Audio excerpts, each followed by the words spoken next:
Some gods weren't turned into demons. They weren't rewritten. They weren't inverted. They weren't transformed into monsters.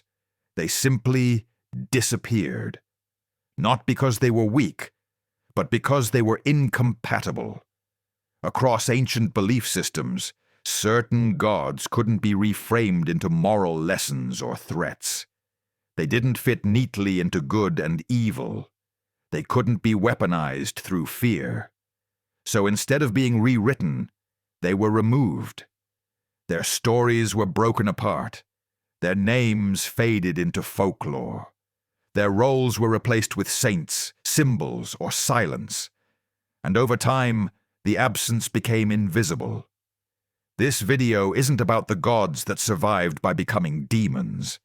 It's about the ones that couldn't survive at all. Some belief systems couldn't be controlled through fear alone. They didn't revolve around punishment. They didn't promise reward. And they didn't divide the world cleanly into good and evil. That made them dangerous. Because belief systems that don't rely on fear don't require obedience. They don't need intermediaries. And they don't depend on moral surveillance to function. Many ancient gods existed outside of moral frameworks altogether. They governed land, cycles, fate, kinship, memory, or place. They weren't judges. They weren't saviors. They weren't enemies of humanity. They simply were. And that made them incompatible with systems that required hierarchy. You can't easily demonize a god who isn't moral. You can't turn them into a warning if they don't punish. And you can't invert their role if their power doesn't depend on belief. So instead of rewriting them, they were sidelined. Their temples were abandoned. Their rituals were discouraged. Their stories were reframed as superstition, legend, or local folklore. Not false, just irrelevant. This kind of removal is harder to notice than demonization. There's no monster, no villain, no warning figure, just absence. And absence is powerful, because over time it stops feeling like loss. It starts to feel like nothing was ever there at all. Erasure doesn't happen all at once. It isn't violent, it isn't dramatic. And most of the time, it doesn't even feel intentional. That's why it works. The first step is fragmentation. Stories aren't denied, they're broken apart. A god's role is separated from their name. Their rituals are detached from their meaning. What was once a coherent belief becomes a collection of customs. Seasonal practices survive without explanation.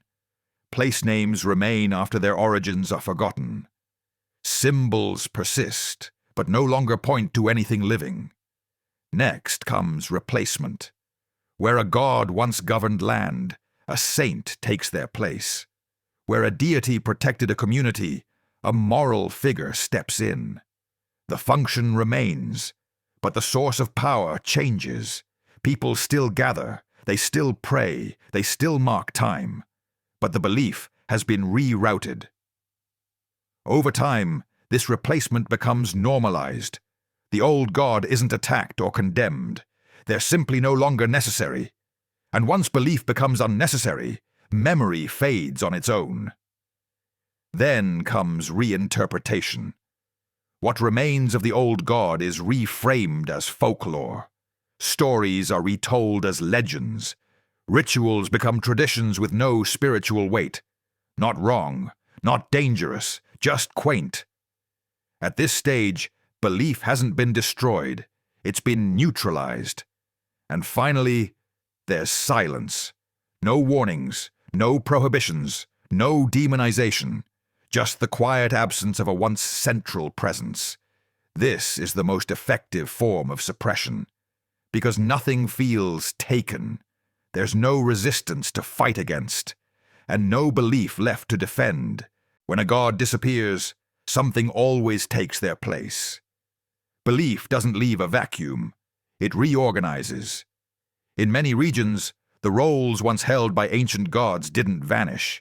They were reassigned. Protection became sanctified. Land became consecrated. Cycles became calendars. Presence became authority. Where a local god once guarded a boundary, a saint now watched over it. Where a deity once governed fertility or weather, prayer replaced ritual. Where belief was once embedded in place, it became mediated through institution. The function remained, but the relationship changed.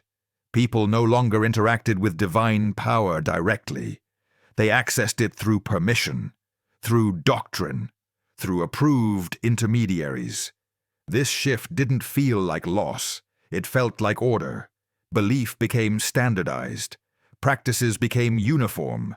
Meaning became regulated. And with regulation came dependency. Because when belief is no longer local, cyclical, or inherited through lived experience, it must be maintained from above. What replaced the old gods wasn't simply a new pantheon. It was a system. One that didn't need to remember what came before. Only that it worked. Erasure works best when it stops feeling like loss. Over time, absence becomes normal, and normal becomes invisible. When a god disappears without conflict, there's nothing to remember. No villain to blame. No rupture in history. Just a quiet shift in what feels familiar. Children grow up without the stories their ancestors lived by. Place names remain, but their meanings fade. Rituals survive as habits, detached from belief. And eventually, the question isn't what was taken. It's whether anything was ever there at all. This is why erased gods are harder to recover than demonized ones. Demons leave evidence. Monsters leave stories. Warnings leave traces. But erasure leaves silence. And silence doesn't provoke curiosity. It doesn't invite investigation. It feels complete. By the time belief systems are studied, catalogued, or written down, the absence has already done its work. History records what survived, not what was removed quietly enough to be forgotten. And that's why some gods didn't become demons. They didn't leave behind something to fear. They left behind nothing to question.